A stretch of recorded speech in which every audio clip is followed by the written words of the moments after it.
Good morning guys, first day of year 2025 at dahil dyan kakain tayo sa Jollibee dito sa Vietnam. So check natin kung ano ang kaibahan ng lasa ng Jollibee dito sa Vietnam at Jollibee dito sa atin. So malapit lang siya, 6 minutes away from here sa ni-stayan ko. Maalikabok nga lang. Okay. Tapos ang laki pala ng problema. Hindi ko mahanap yung isang pares ng aking medyas. So inulit ko na lang yung medyas ko kahapon. Hopefully hindi siya mag-alipungan. Okay din si Google Maps dito sa Vietnam, no? Talagang pinapadaan niya sa mga shortcut, mga park, ganyan. Yan, no? Parang okay din dito sa Vietnam, no? Marami sila mga park. Kahit alam mo yun, hindi ganun kalakihan, pero at least may park. May napaglalaroan yung mga tao, napagtatambayan. Yan, tas greenery. Yan, may maraming puno, mga nakatanim. Diba? Ayun. Tingnan mo? Malapit lang pala sa accommodation ko. Parang 1 minute, 2 minutes walk away. Guys, nakikita ko na si Jollibee. Jollibee in Saigon, Vietnam. And mukhang marami rin kumakain sa loob.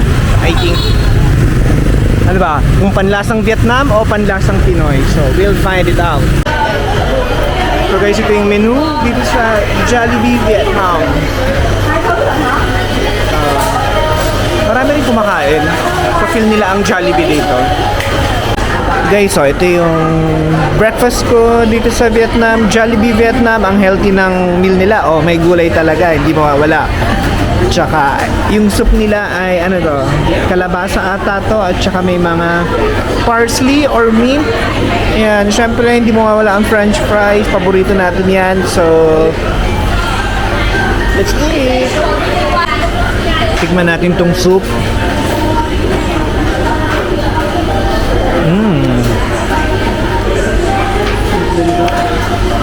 Kalabasa nga siya, lasang pho. Pati soup nila dito lasang pho. Tingnan natin yung chicken.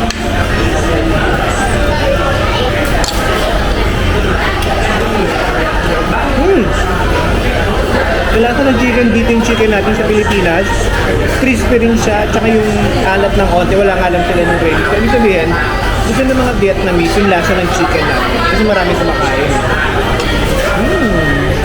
Ito pala yung price ng kinain ko. Isang chicken meal, merong isang chicken, isang rice, may soup, tsaka may isang soft drinks, that's 58,000 VND, and then isang regular fries na walang drinks is 20,000, 78,000 VND in total, so around 179 pesos. So medyo same price lang din naman yung sa atin, but the difference is mas malaki yung chicken nila dito. Jollibee Pinas, Diyos ko naman, yung serve nyo yung chicken legs, tapos mga malaki pa itong mga daliri ko dun sa legs. Guys, ang galing ko nang tumawid dito. Yeah, tapos na akong kumain sa Jollibee at saan ang entrance? Dito. Ayun, kasing lasa, same crispiness, same taste, pero mas malaking chicken nila dito. Yun lang. Tsaka maraming kumakain na Vietnamese ha. Wala akong nakitang Pinoy. Tsaka may mga foreigners, pero walang Pinoy. Asan kaya yung mga Pilipino dito sa Saigon? Parang wala pa akong na-encounter. As in yung mga kahit tourist or yung mga nag-work dito. Babalik na lang muna ako sa accommodation. Papahinga ng onte, and then later pupunta ako dun sa may opera house uli kasi nag-book ako ng sightseeing tour bus at night. Gusto kong makita ang Vietnam sa gabi para makita ko yung mga ilaw, diba? I think it adds more drama. add some more drama ang pinagsasabi ko. Ayan, sige. Tsaka, hindi pa pala ako naligo, maliligo muna ako. Okay. Guys, nagpahinga muna ako dito ng onte, dito sa may accommodation, and nag-edit ako ng mga videos. So ngayon, dito sa tapat, meron palang tindahan ng pho, tas few steps away, meron din tindahan ng bankuwon. So ngayon, kakain na lang muna ako ng pho, tas mamaya ako na lang itatry yung bankuwon. So, di ba? Isang tawid lang, napaka-convenient. Buntoy, Hanoi. Table for one. Yeah.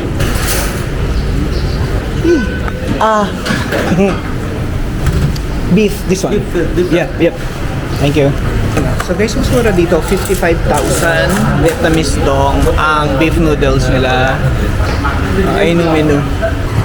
Tadan! 55,000. Mas onti nga lang yung gulay nila dito kumpara dun sa pho coin na kinainan ko nung isang gabi.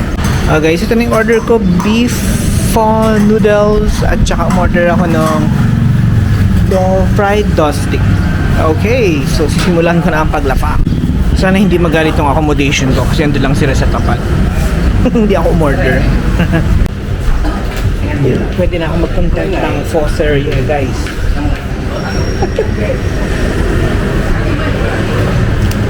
Hindi ko alam. Parang naman siya. Sarap. Hindi ko alam kung tayo dito pero masarap. Mabango. Sarap.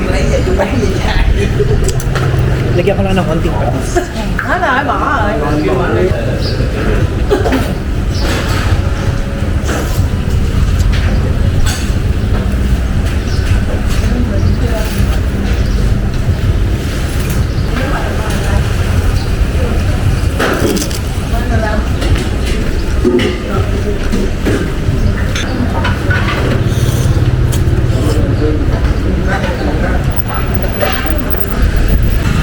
Hi guys! Payapang January 1, walang masyadong motorcycles dito sa Saigon.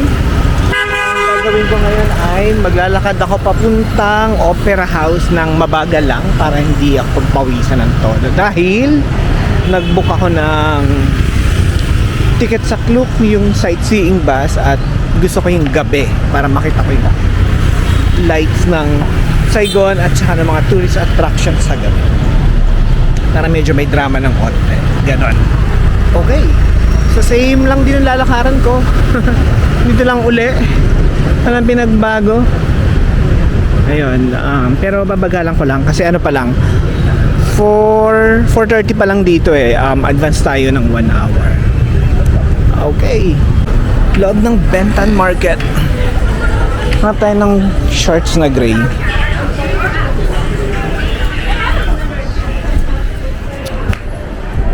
Ito. Lumabas na ako ng Bentan Market, guys. Ang init sa loob. Oh guys, since medyo may araw pa, maliwanag pa, papasok muna ako dito sa Saigon Center. Tingnan natin kung ano meron dito. Ano niya siya? Takashiyama Mall. Yan. Tsaka para may aircon tayo kasi medyo pinagpawisan na tayo ng onte. Sa nilakad natin, medyo mahaba-haba na rin yun. So, tatawid tayo dito para makapunta sa Saigon Center. Kahit naka-red, go ang mga tao. Perfect. Ito na. Andito na tayo sa Takashiyama. Medyo maliit lang. Chinese New Year. Hindi. New Year pala nila yan. 2025.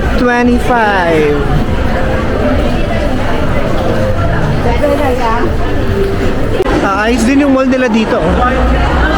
So, medyo aesthetic. So, check ko lang yung Chanel perfume. Malapit na tayo dun sa guys. Sa pick up point or kung nasan yung mga sightseeing tourist bus. Pero may araw pa ay may liwanag pa eh. Mamaya pa ako gabi para makita ko yung Ho Chi Minh, yung kaliwanagan ng Ho Chi Minh sa gabi. nga eh, may ano. Ground floor, right? This floor, rooftop garden. Mga Rolex ganyan. Guys, ito pala may dalawang pick-upan ng sightseeing tour bus dito sa may tapat mismo ng Opera House. Tas meron naman dito sa may malapit sa Rex Hotel, pero magkaiba daw sila ng company. So, yung na-book ko sa Klook ay dito, pero mamaya na tayo pipila dahil ayoko pa sumakay ng may liwanag. So, masakit ang tiyan ko, so uupo na lang muna ako dito. Tatambay na muna ako dito sa tapat ng post office. Nagbubukas na ng ilaw kasi may liwanag pa yung langit guys. Ayan, dito muna, upo, tambay-tambay, ganyan. Siguro mga 6 o'clock or mga 6:15 magdidilim na. Thank you. Guys, dito sa pila meron ng mga staffs na nagche-check or nagbibigay na ng ticket. So binuko to sa Klook. Nabili ko lang siya for 303 pesos. Night yung pinili ko na schedule. So kung bibili rin kayo ng anumang ticket or adventure sa Klook, use my promo code MarlonMalab to get discount. So medyo mahaba pa yung pila, pero ito yung gusto natin paggabi na. So dito tayo sasakay sa may tapat ng Opera House. Guys, malapit na ako. Siguro dun ako sa susunod na bus. Kasi ito medyo mapupuno na tong mga to eh. Okay. Gusto ko maupo dun sa may harap nung hagdanan para walang obstruction. Okay guys, ito na. Dun ako sa taas. Parang sila mauna. I think dun sila sa harap. Ako din ako sa may ilang hagdan. Ủa giờ là có là cứ lên ha. Không, nãy giờ mình xếp hàng chưa? Thank you. Guys, dito tayo. Ako na muna na siya. Yeah, we are here at the top. Yep. Can I sit here? Yes. Thank you. Woo. Guys, we are here. Oh. Woo. We are on the top. Good evening, ladies and gentlemen. Welcome to the Nakodaka bus from Vietnam Sightseeing Company. On behalf of my corporate, I would like to thank you for choosing us. Start na. Guys, iba experience paggabi kasi maganda nakikita yung mga ilaw ng mga buildings, mga street lights. Tulad niyan. Restaurant Le Tour. Pag naganda sa Pilipinas, good luck, diba? Sa traffic, in 45 minutes, baka 3 oras na sightseeing tour just today. Times Square. Yan, Times Square yan.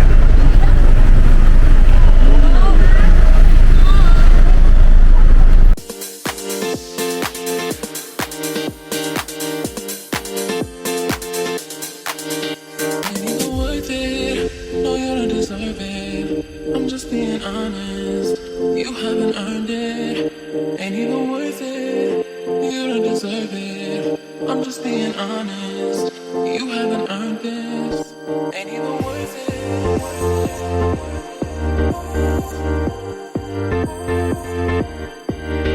Ain't even worth it.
ng city tour sightseeing. Inabot din ng parang 1 hour dahil sa mga traffic lights pag nagre-red. Ngayon mas mahaba yung pila kasi mas gusto ng mga tao na gabi mag-sightseeing kasi nga maganda yung ilaw and hindi mainit kasi hindi maaraw. Syempre itong mga tatakot din to magpa-araw for sure. Ngayon, ang gagawin ko ay magtitik na lang muna ako ng mga pictures dito. Tapos, babalik ako sa accommodation. Kakain ako dun sa Bankuan. Sana bukas pa siya pagdating ko. If not, mahala na. Mag-check na lang ako ng mga nearby na pwedeng kainan. So, yung itinerary ko talaga is chill. So, parang 1, 2 attractions, ganun. Para hindi tayo ganun kapagod. Kasi, next week may pasok na naman.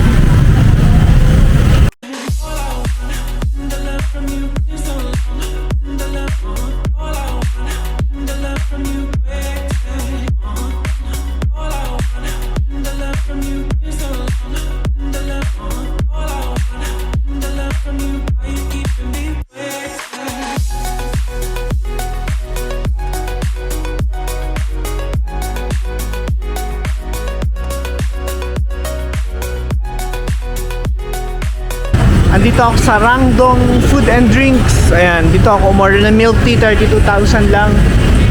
Diba? Ayan ang store niya. Medyo mura-mura pa siya kaysa dun sa iba. Pero nakakita ako dun ng sugar cane, 10,000 lang. Pag nauwaw ako dun ako bibili. Parang 23 pesos lang. Habang hinihintay natin yung milk tea natin guys, kainin na natin itong banli binili ko dun sa may tabi-tabi doon habang tumatawid ako. So, rubber band. Total may ilang days na tayo natitira dito, sulitin na natin pagkain ng mga ganito. Kasi sa atin mahal.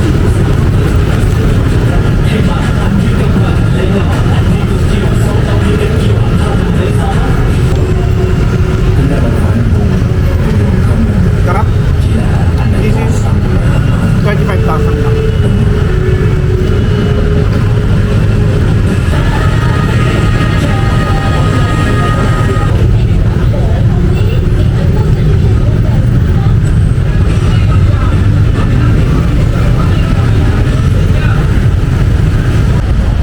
Okay, I'm back sa aking Hive. Wow, Hive. So, isip ko lang itong binili kong mga magnet and then ayusin ko rin yung gamit ko kasi tomorrow magpapalaundry ako. At naiinis pa rin ako dahil hindi ko mahanap yung isang pares ng medyas. Okay, tapos pahinga ng onte. Tapos maya siguro tambay-tambay kung saan man dito sa tabi-tabi. Okay, good morning guys. January 2, I think may pasok na dito sa Saigon.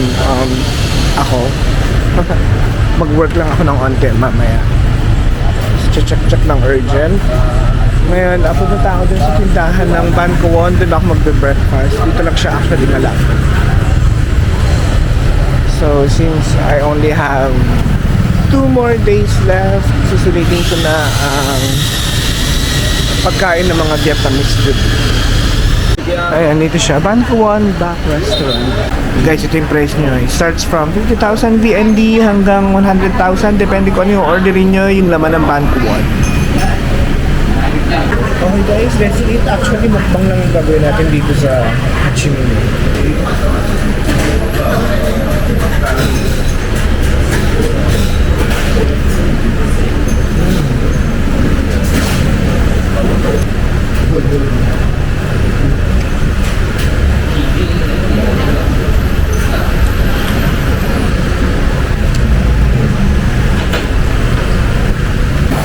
Tapos na akong kumain guys. So, busy uli yung kalsada ng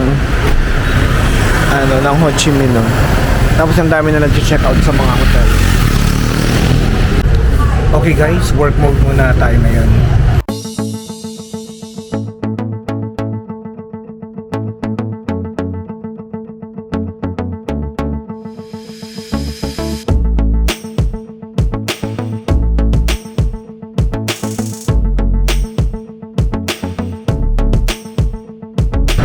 Hi guys, so papunta ako ngayon dun sa may Nguyen Hu Street, Nguyen Hu,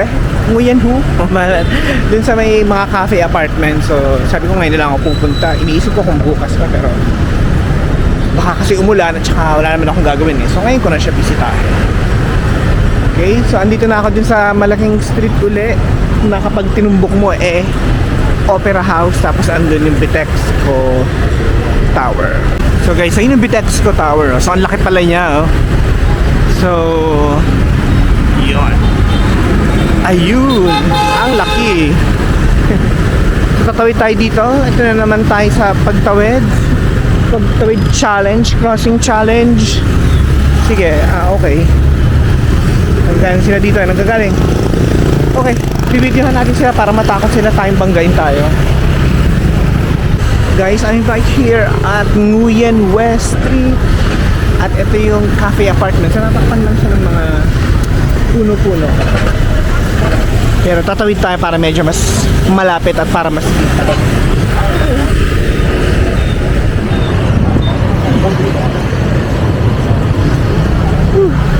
Ay, ito na siya. The Cafe Apartments. Ay, pero may nakita akong bakal. O, diba? Ano ba mga nandyan? Good Day Poka Michi Sushi, Carlsberg, The Leather, Meraki Cafe, Eme. So hindi ko alam kung ano meron. Picturean ko na lang muna. Pero ito, ang lawak ng Nguyen We. Oh, diba? Cafe Apartments baka mo. Guys, nagpapalit ako ng pera dito sa Company Limited Money Changer. So binibili nila yung peso 0.0024.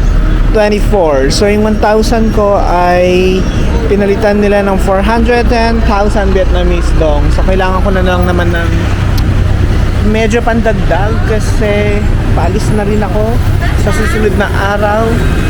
And then meron pa akong 200 na deposit dun sa hotel. So actually, pandagdag na rin yun yung hindi. Kasi meron akong access sa lounge eh. So baka ipambili ko na lang pasalubong sa airport kung may mabibili 200 na yun. Okay, tatambay muna ako sa isang coffee shop dun sa may malapit sa accommodation, yung malapit sa Maypong. So guys, pasok nga tayo dito sa kanilang metro station dito sa may Benton Market. Tingnan natin kung merong underpass papunta sa kabilang linya. Bago lang to eh. Oh, ito, may daanan, Lagusan. Sana underpass din siya. At sana may exit papunta dun sa kabila. Ayun, may exit daw. Exit 5. What is exit 5? Diyos ko kung saan naman siguro ako makapunta dito. O, diba? Nagpipicture pa sila kasi nga bago lang to. 2 yan, line 1. Oh, 2 yan. Line 1. Sarado pa yung exit na dito sa kabila. Tingnan natin kung meron pa exit dito.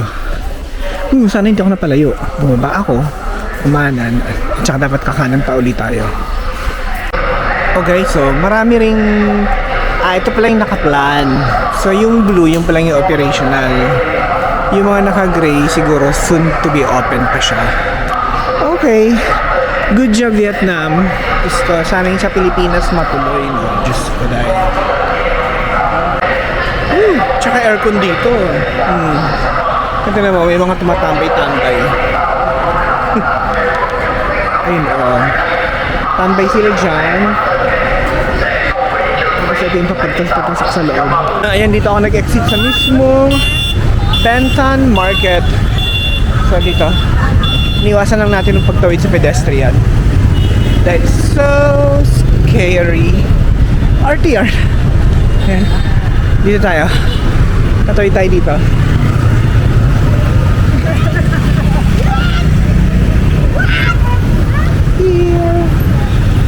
Oops.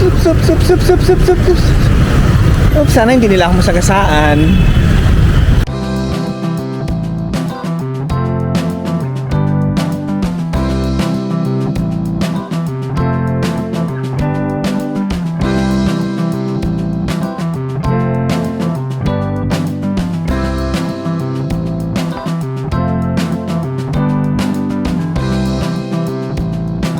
Oh guys, last full day ko dito sa Vietnam and susulitin ko na yung pagkain ng mga Vietnamese food like this banh mi.